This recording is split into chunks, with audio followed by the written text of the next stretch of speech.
2026ல விஜய் களத்துக்கு வரும்போது திமுகவும் அதிமுகவும் கூட கூட்டணி வைக்கிற நிலைமை வரும்னு சொல்லி அவங்க கட்சி நிர்வாகி பேசுறாரு. சின்ன பிள்ளைங்க அப்படிதான் பேசுவாங்க.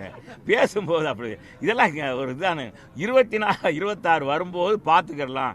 அப்போ என்ன நிலைப்பாடுன்றது இப்போவே எப்போவோ வர்றதுக்கு இப்போவே வா. எங்களுக்கா பயப்படக்கூடியது இன்னும் சொன்னால் இன்னைக்கு தம்பி விஜய் கட்சி ஆரம்பித்தது திமுகவுக்கு தான் பாதிப்பு. அதில் இருக்க அவர்களுடைய ரசிகர்கள் அதிகமாக பெரும்பகுதி திமுகவுக்கு தான் வாக்களித்தாங்க. உங்களவே பார்த்து பேசிக்கிறீங்க, கேமரா பார்க்கல. கேமரா விஜயுடைய ரசிகர்கள் பெரும்பகுதி எங்கே இருந்தாங்கன்னா திமுகவுக்கு வாக்களித்தணும். அது ஒரு கோபம் அவங்களுக்கு. கோபங்களில் திமுகவுக்கு ஒரு கோபம். அதனால் எங்களை பொறுத்தளவுக்கு எப்போவுமே இல்லை. எங்களுக்கு இப்போ கிளியரப்பா, route clear. Anna DMK route clear. எங்களை மக்கள் இன்னைக்கு பார்த்துட்டாங்க.